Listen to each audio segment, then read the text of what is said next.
K-pop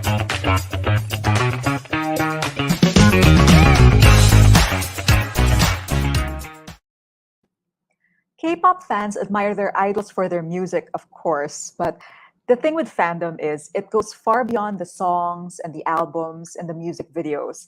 Fans love their idols also because of who they are as people and the things they do when they're not being superstars. So, hi, I'm Rappler Entertainment Editor Margie De Leon, and in this episode of Hello to Hallyu, Rappler's roundtable talk show on Korean pop culture, the biggest Hallyu stands in the Rappler staff share the coolest, kindest, most surprising things their idols have done when they're off stage. So let's meet our cast of characters today. Hi, guys. So, as usual, it's Hi. Isa from Entertainment. Hello.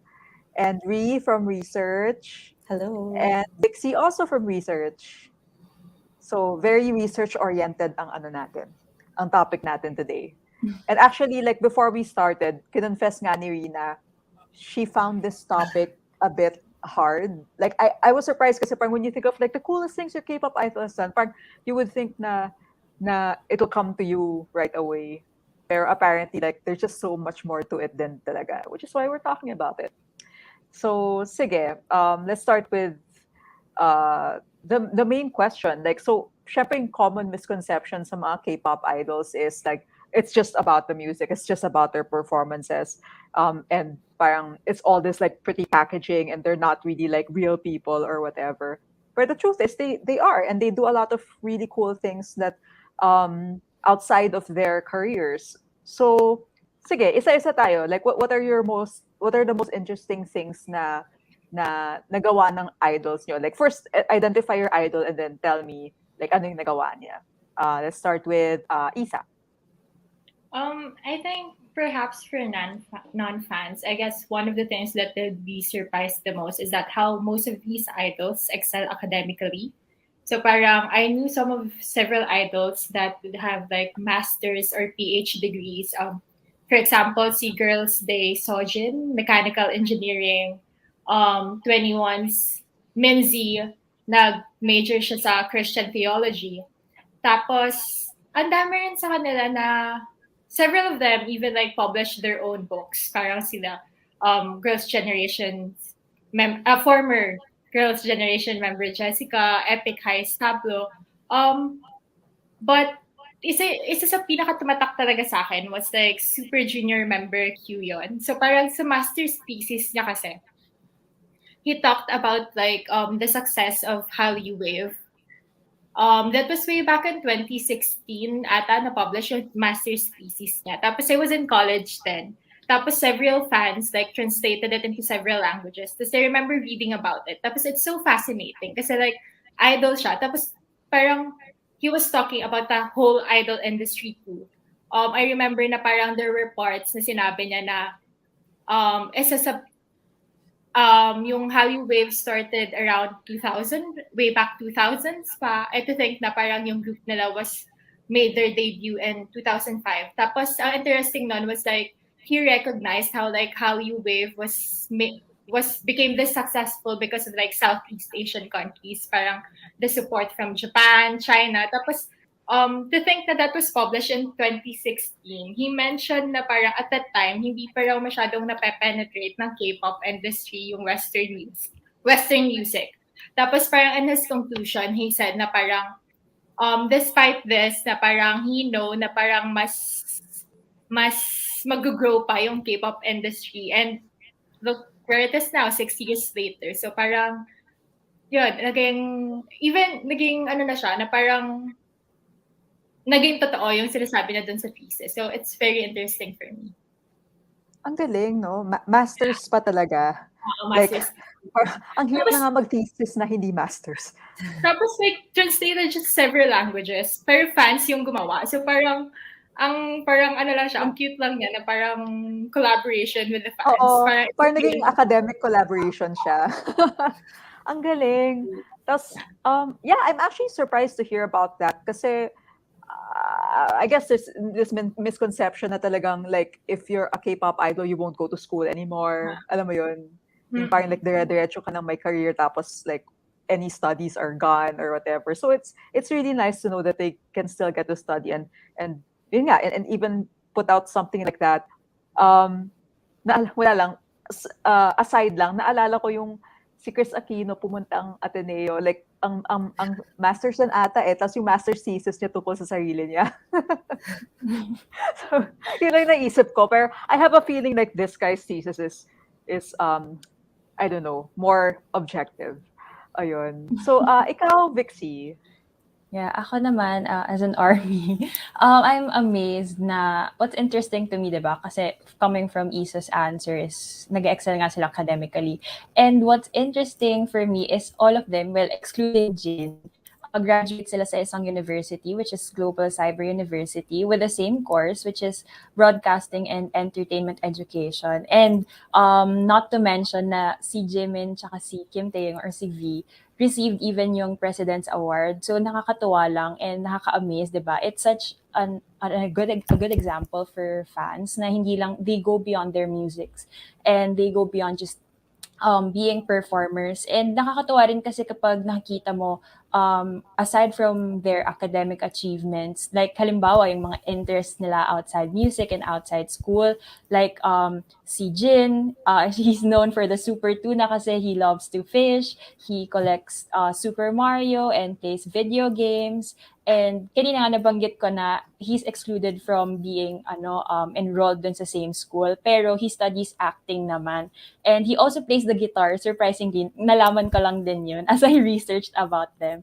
And then si J-Hope, meron siyang song title na Mama, and which shows kung gaano siya parang ka-close, even with his sister. Marami to sa internet, lalo na nagpunta siya ng US. Mas nag-resurface yung relationship na meron siya with his family and how he loves fashion as well as V. Kung makikita natin, iba yung passion nila for fashion na talagang kapag airport yan, susundan sila ng mga paparazzi, ng mga cameramen, and then mag-headline talaga sila for fashion.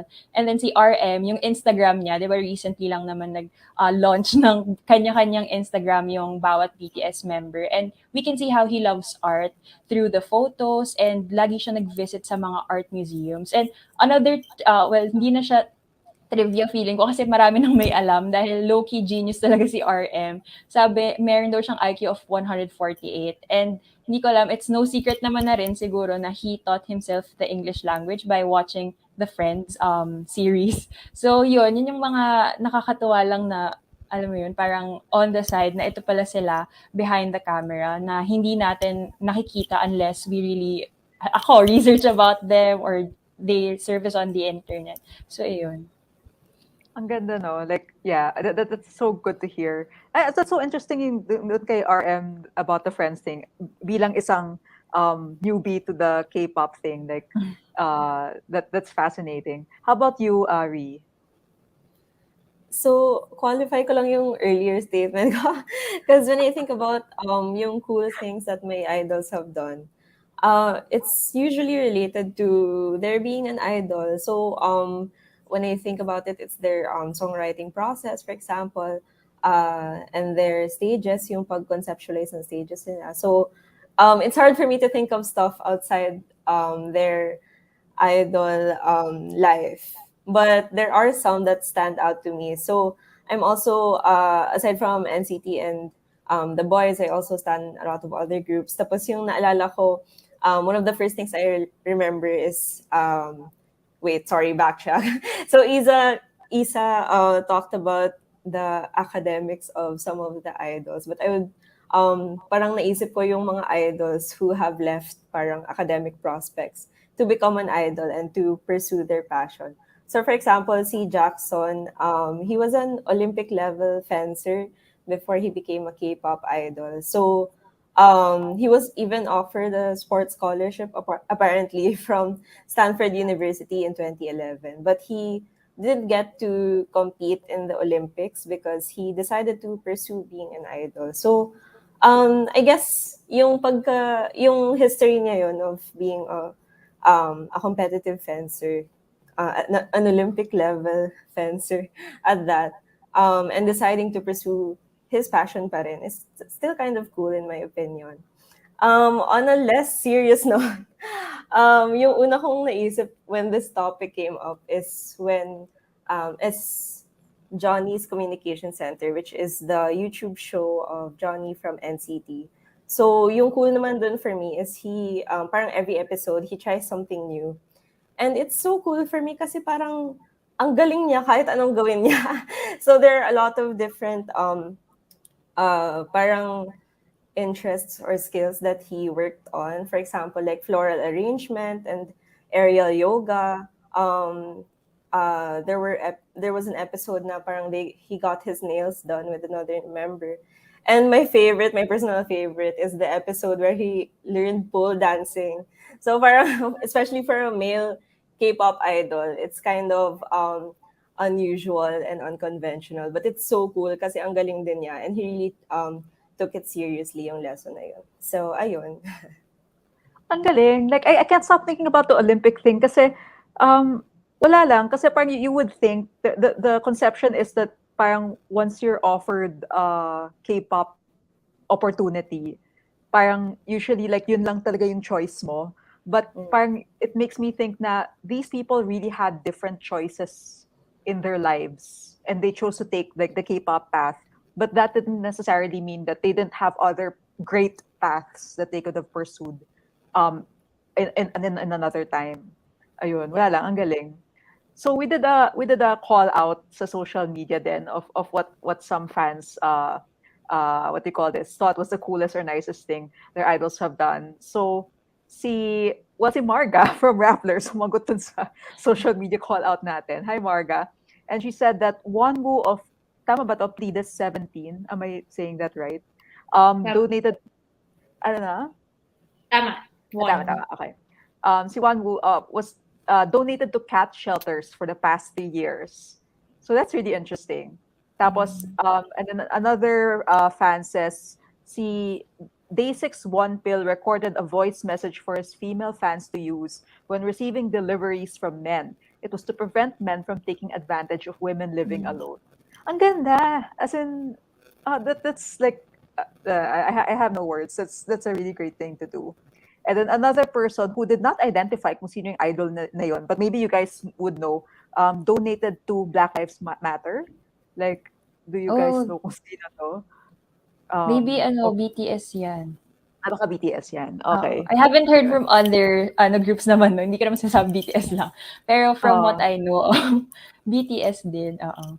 Okay. So that's likely BTS.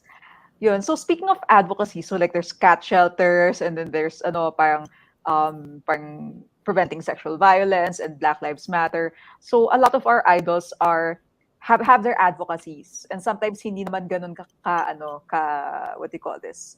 Ka tunog yung mga advocacies na pinaproffer nila. Like, so yung mga idols nyo, like, do they have any advocacies or charities that they've worked with or causes that they've spoken up about? Anyone can start. Wala pa. Ako na lang siguro. Kasi Okay, since BTS na yung pinanggalingan, no? It's interesting kasi as a group, nakikipag-partner and collaborate naman sila with youth organizations like UNICEF, for example, or for that example, yung kanina, yung sa Black Lives Matter. Pero kasi individually, meron din silang kanya-kanyang mga donations na ginagawa.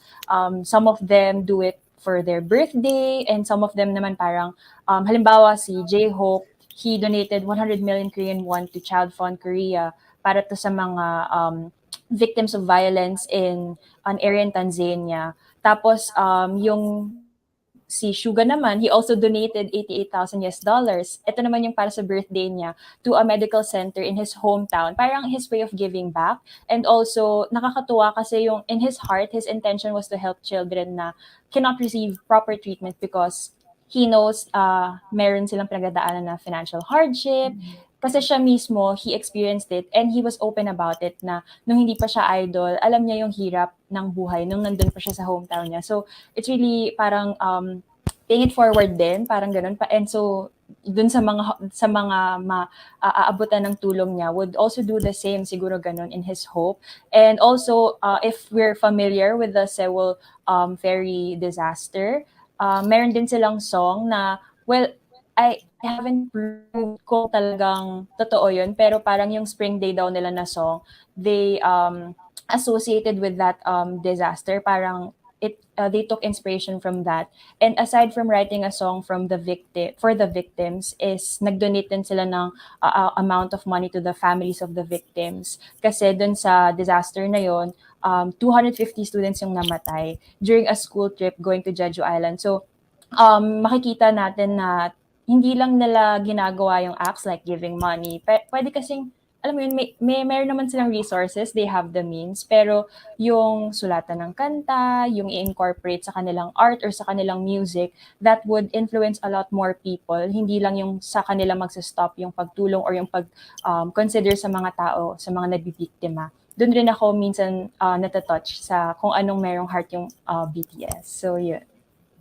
Yeah, I remember that disaster. That was horrible. And yung Mm-mm. that $88,000 ni Suga. Oh my God, that's I can't wrap my head around that. That's a lot of money for anyone. Ayun. Yeah. So, sino pa ba? Si Isa, meron ka bang examples? Yeah, I mean, going back to the Black Lives Matter, during the height of the Black Lives Matter campaign, ayun, isa nga yung BTS talaga sa main, parang one of those groups na talaga nag-lead to support the campaign. I remember, aside from like donating, they also tweeted how they also posted sa social media na parang they were against violence, and then they were like, they were condoning violence. So parang it's a big deal to actually like express support for such big campaigns. Tapos aside from that, I remember rin several artists got Seven's mark. Tapos si Big Bang Stayang na parang they also like show their support dun sa campaign on their social media posts. I guess for me, compared kasi like in previous years, since may mga individual social media sites na ngayon yung mga idols mismo, parang medyo nagiging way na rin siya for them to freely express with their advocacies or what they believe in. Kasi yung dati na parang kailangan pa dumaan sa mga statements ng agencies. So parang mas may leeway na ngayon yung idols to express what they feel and believe in. So, as mentioned rin with Vixie, sobrang dalas talaga mag-donate ng mga idols when it comes to like celebrating their anniversaries or like birthdays, na parang it's one of the most common articles like sa Korean industry. Out of the idols I support is si IU, soloist IU, sa mga kilala talagang madalas mag-donate sa charities. Kasi I remember in 2019, parang kasama pa nga siya sa list. She was the youngest artist sa list ng Forbes Asia's Asia's Heroes of Philanthropy. So ayun, parang she's known to like donate to several organizations. Tapos she also had like a benefit concert for the Sewol, the same that Vixie mentioned, the Sewol ferry tragedy. Tapos si Girls' Generation Stayon, isa rin siyang parang part ng Honors Club ng Red Cross. So para maging part ka ng Honors Club, you have to like donate the specific amount. So it just shows na parang ang dami na ng donations with the organization. Also, like one of my favorite K-pop groups, 17, they've been really doing annual organizations, both as a group as an artist. Parang the most recent one that I could remember is like for their anniversary, parang nag-donate sila sa UNESCO to help like mainly parang they mentioned na parang it's for like the education of like underprivileged youth sector. Tapos they also pledged na parang yung profits nila for this ongoing world tour, kasi may world tour sila ngayon. So parang yung profits nila for their world tour mapupunta rin sa UNESCO. So ayun, it's really heartwarming to see that they're very active when it comes to like donating to such activities. Parang it just goes to show na they're more than being like idols, na parang hindi lang sila pretty faces or like parang there's like more to their artistry ganun. Yeah, it says a lot about yung parang yung international reach nila based on the causes that they support. Like parang hindi lang within Korea yung mga causes na sinusupport nila. Like stuff like Black Lives Matter, which is happening like across the world from them, across oceans from them, parang is something that they can also be influential in. So parang that I would see that as like a case for how powerful like their careers are. So let's get a little bit more more mababaw compared to advocacies. For syempre yung mga idols are seen as sources of comfort and strength for their fans, like individual fans. So parang ano yung alam yung pinaka-sweet na nagawa ng mga idols nyo para sa mga fans nila? Like yung parang kababawan lang ang galing naman nila or whatever. Ikaw, Ri. I also used to follow Stray Kids actively. And one of the nicest things that napansin kong ginagawa nila regularly is yung leader nila, si Bang Chan. He does V-Live every Sunday, I think, and he calls it Chan's Room. So, sa V-Lives na to, he just plays music and talks to his fans. Tapos, it's really just an hour where we can spend time with Bang Chan, and parang some fans even unload their worries and he offers comforting words. So pag-check ko kanina, naka 170 episodes na pala siya ng Chan's Room. So it's something na kahit gaano sila ka-busy, he always finds time to settle down and like do a Chan's Room with his fans. And he invites members sometimes, and even idols from other groups also. That's nice. Na Another one of the social media answers ng mga readers natin is someone was a fan of, I forgot which K-pop idol, pero basta pumunta siya sa Pilipinas. Tapos he went to a radio show. Tapos syempre parang it's usually na hindi naman sila pumapayag magpa-autograph. Pero like this girl like asked her friend who worked at the station kung pwedeng ipa-autograph. Tapos the girl got it on a piece of bond paper. Like halatang like parang naghanap lang ng bond paper sa radio station yung idol, tapos sinign lang niya. So wala lang. It's cute. Ikaw, Vixie, like any sweet things your idols have done? Ako, BTS, marami yan. Actually, nung gumawa sila ng Instagram, so sobrang na-appreciate ko yun kasi it's very personal. Lalo na si Jungkook, may bias, no? Natuwa ako kasi nag-Q&A siya, pero sobrang language barrier talaga. Well, kwento ka na lang din, no? Kasi, syempre, yung ginagamit niyang language doon is Korean. Tapos, talagang sinasagot niya, pumipili talaga siya, hindi lang isa, hindi lang dalawa, talagang ang dami nung thread nung stories niya. Tapos, there was this one time na gusto ko sana mag-English para lang, mo, papansin or mag-Filipino, ganyan, just to stand out. Pero, dahil bid ako, feeling ko, mas gusto niya siguro Korean kasi wala pa siyang sinasagot ng mga other languages nun. So, nagpatulong ako sa friend ko na stand din, na i-translate yung gusto kong sabihin.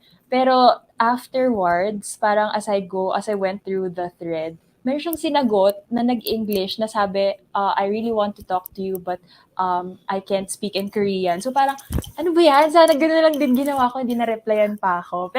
Pero yun, sobrang natutuwa ako kasi ang active ni Jungkook sa mga Q&A. He sings for the fans and basta kung ano-anong pagsagot yung ginagawa niya sa mga Q&As. And also sabi nga ni Ri, ang sipag nila mag-V-Live, yung BTS almost after every performance that they have, or halimbawa mag-attend sila ng awards, ganyan, or even in their personal times, ganun nga, kumakanta lang sila. Minsan si Jungkook nagko-concert siya doon, tapos papanoorin lang siya ng mga fans. And also, na-appreciate rin yung Run BTS kasi it's outside their music. Parang sila pa din yun, pero on the goofier side. Tapos nakakatuwa kasi you would see them doing dares, doing challenges, failing, and nakita mo kung gaano sila ka-competitive even against each other. So, ayun. And also pala, kasi nga, since nag-switch nga rin talaga ako for this, kasi I'm a baby army relatively, nalaman ko na meron palang time na nag-send sila ng lunch packs for Korean armies. So, syempre, very personalized yun. I'm not sure if there are letters, pero just the thought of spending money for lunch packs for Korean armies. And hindi lang siya simple, pero it was like a complete meal talaga. And to know na galing yun sa BTS, I'm sure busog na busog talaga yung mga K-armies nun. So, ayun. Ang galing. Like, talagang, wala lang. I still can't get over how close idols are with their fans. Like, it's really something that you don't see in entertainment anywhere else talaga. Actually, this topic came about because si Isa, our resident K-pop writer, wrote about her experience during when was that, 2 weeks ago? Tama Yeah, ba? 2 weeks ago. 2 weeks Yeah, ago. almost a week ago, August Oo. 6. Sa supposed Super Junior concert dito sa Manila. So, yeah, that she talked about how touched she was. Can you tell us more about what happened then? So yeah, that was supposed to be like their first concert in since 2019. For context lang, Super Junior is basically like the first ever Southeast Asian act that came in the Philippines. So parang, and I mean, di naman sa pagmamayabang, pero they really like played a huge role in the Hallyu wave sa Philippines. Tapos so, nung gets naman natin as like concert goers, 'di ba? Parang days leading to the concert, we usually like feel excited, na parang hindi ka na makatulog kasi mag-concert na. But then that week kasi one of the members, si Siwon, nagtest positive for COVID-19. So parang ano na sila, parang 8 members na lang silang dapat magpe-perform sa concert kasi like 9 silang active ngayon, tapos yung isang member, si Hichu, may health injury siya. So, hindi na siya po nagpa-participate sa World Tour. So, parang nung nawala si Siwon, evidently, magiging 7 na lang sila. Kaso, one day before, on the day ng flight nila to Manila, napansin ng fan sa airport previews na parang wala si isang member, si Yonyok, na hindi siya pumunta Manila. Pero nakita siya sa airport done before their flight. So parang at that time, everyone sa Stan Twitter were like, ano nangyayari? Bakit wala siya? We just want answers. Tapos, on the morning of the actual concert, Saturday, August 6, in-announce ng label na namatay raw kasi yung daddy ni Yokjae. His real name. Sorry, masanay ako sa real name niya kasi stage name. So, ayun. Parang hindi na raw siya makakapunta ng concert.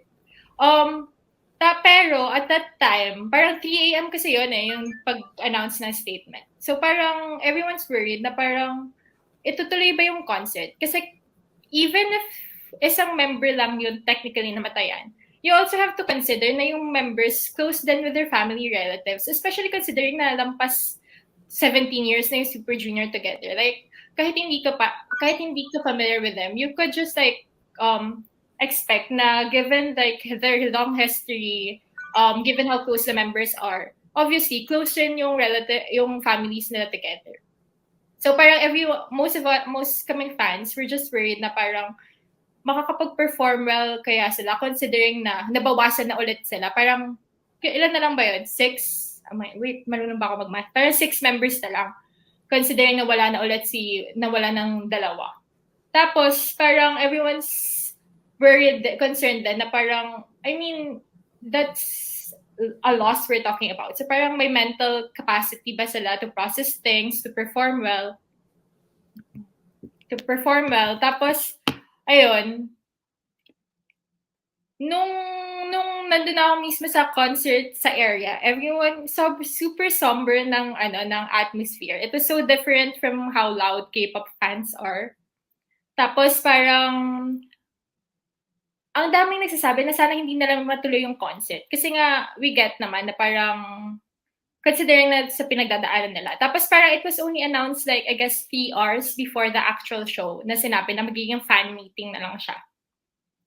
Tapos yun, dun nila in-explain na the reason why they decided na to push through with their flight, kahit nalaman nila yung news before leaving South Korea, was that because they have to like personally tell the fans. Lalo na kasi ang dami ring naghintay sa kanila 3 years. Tapos ang dami pa nag-travel all the way to Manila. They at least want to like harapin mismo yung fans na ganito yung nangyari. To personally apologize pa nga na hindi matutuloy yung concert. Which I find this like, hindi nyo naman kailangan mag-apologize given the circumstances. Tapos ayun, na parang it was a very different atmosphere from the most K-pop concerts that I've went through. Tapos, I guess, for me lang, it was really heartwarming kasi parang pwede nilang, valid naman kung mag-release na lang sila ng statement eh. We have social medias now na parang may social media accounts sila to release the statement, to say na ganito na lang, hindi na matutuloy. And fans will understand. Pero to actually take the time to like personally make an appearance in front of us, and like hindi lang yun hindi lang sila nag-statement, they even performed several songs just to like para masabi na worth it raw yung pagpunta ng fans, which hindi naman hindi siya kailangan kasi everyone, I know that most of us like fans understand what they're going through, so to be even like given the chance to parang i-comfort sila at that time, that speaks volumes for us fans. So ayun, tapos I guess what's most important is they even said na hindi canceled yung concert, na parang postponed lang siya, tapos babalik ulit sila with all the other members. Tapos yung mga ticket holders doon, free of charge pa. Grabe yung binigay nila sa fans at that time, considering what they're going through. So ayun, hindi ko pa rin siya ma-process until now. Yeah. It's a whole production that they a whole other extra production that they did that I'm sure cost a lot of money. Yeah, and number one, like they didn't even have to apologize to begin with. Tapos they went on like a several multi-hour flight to go all the way here, 'di ba? Parang talagang uh, any celebrity worth their salt usually doesn't go out of their way to do that, and they did that. And ayun, wala lang, parang that's amazing. And especially since Super Junior, so pag established na talaga sila at 'di ba, parang they don't need to kowtow to their fans as much as other groups. Pero ayun, that, yeah, exactly. So yeah, that just goes to show how dedicated they are and how much Isa was crying that Sunday 2 weeks ago. Ayun. So we're actually down to our last question. So how have these idols acts, like these actions and their accomplishments, affected or inspired yung mga fans to pay it forward? Like do you guys know of any instances where sobrang na-inspire yung mga fans, like may ginawa din sila in turn? Does anybody want to volunteer? Siri, parang sasabog ka na. Meron ka bang may alam ka ba? So Hindi, kung wala, okay lang. No, I just wanted to bring up din kanina na I really appreciate it when idols are open about their mental health struggles. So for example, Key of Shiny, I get really emotional when he talks about his grief, because grabe yung pinagdaanan din ng Shiny and Shawls. And parang recently in a Home Alone episode, parang he talked about it and he opened up that it's okay to talk about what happened. It's okay to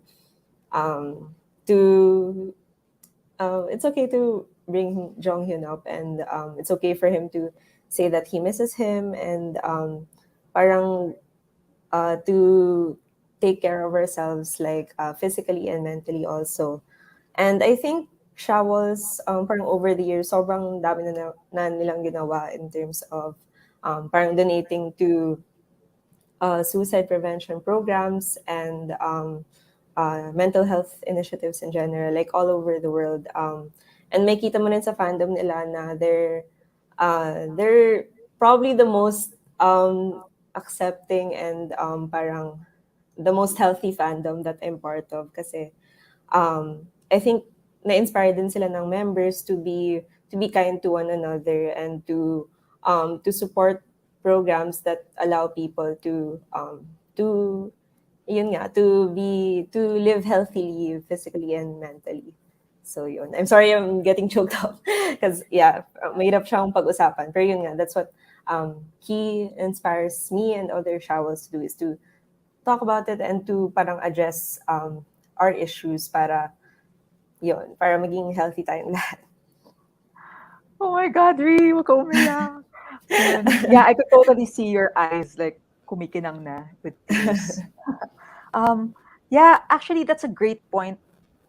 Especially since we all know how grabe yung pressure sa mga K-pop idols to also like siguro like to be positive, I guess. And for people to speak up about mental health, parang I think like in probably like 5 years ago that wouldn't have been that that allowed or that open, 'di ba? Pero the fact that they go out of their way to say that and to encourage their fans is, I think, extraordinary given yung particular context ng entertainment industry sa Korea. Ayun. Mm.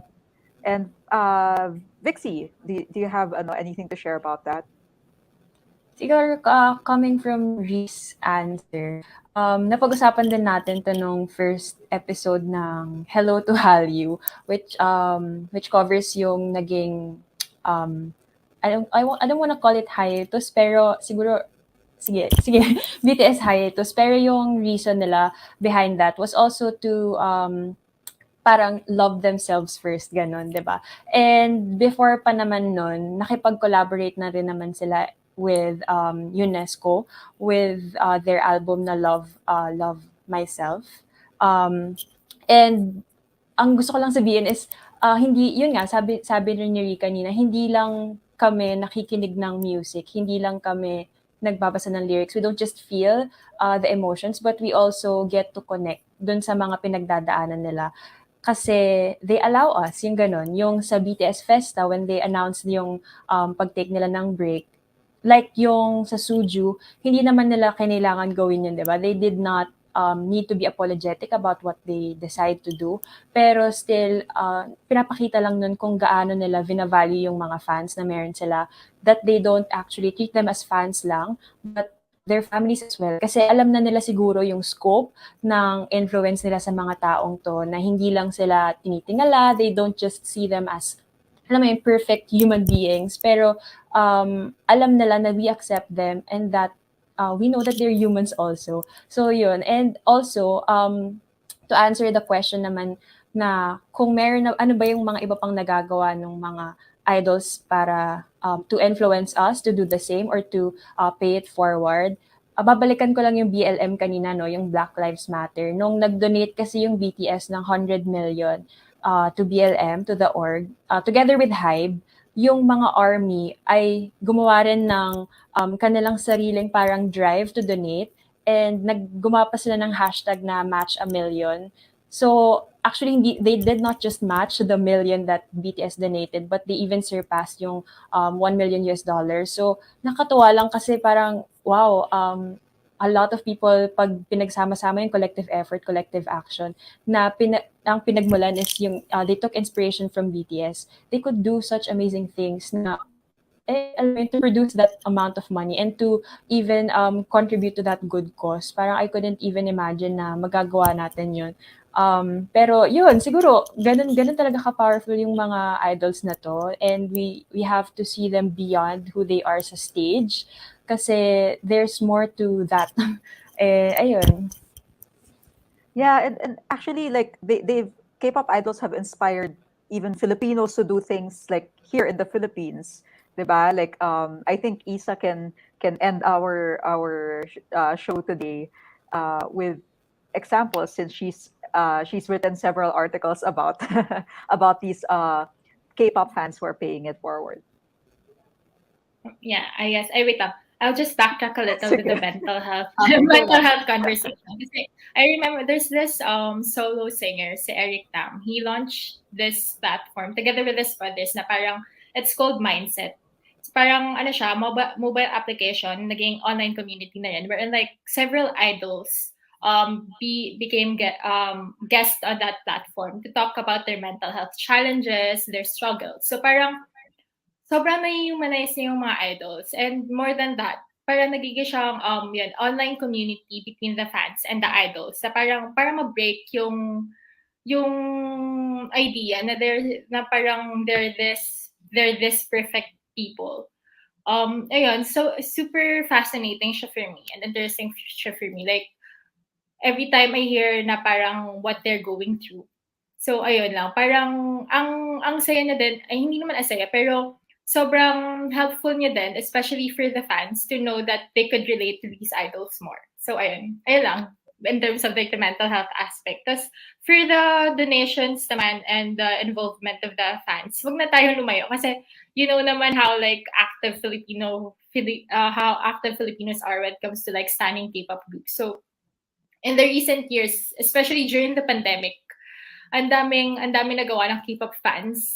Nung nagka-bagyo, yung recent Typhoon Odette, nung community pantries, ang dami ring K-pop group, K-pop fandoms who have established their own. Tapos, I guess, isa rin sa pinaka tumatak is that yung several K-pop fans supported electoral candidate kasi they were like parang they were lobbying for like good governance. So for me lang, as someone who like grew up being a part of like several K-pop fandoms, it's just so fascinating to see na parang super something to be proud of na yung pagiging K-pop fan ngayon. Kasi parang when I was in high school and college, parang medyo branded pa kami as like this weird people na parang K-pop fan ka, kadiri naman. Pero now, it's now something that we could be proud of. And it just goes to show na parang reflection siya as to how the idols are. Kasi they're really worthy of our like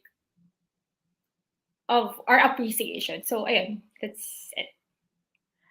Yeah, it's funny how you say like yun nga, a few years ago parang people would make fun, I guess, of K-pop stans. And now it has its own show on Rappler. So screw you, critics. Ayun. So with that, we end this latest episode of Hello to Hallyu. Thank you so much, Vixie, Isa, and Ree, for sharing your thoughts and your research with us. That is very grabe, as in ever since we started the show, like every single episode talaga ang dami kong natutunan, and I hope that people who are also not that familiar with K-pop have also learned a lot, like talagang TIL, today I learned talaga every time.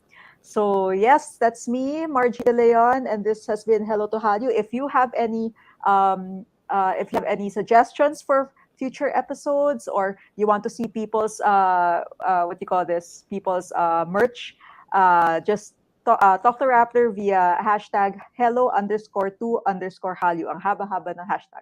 Okay. Sige, bye guys.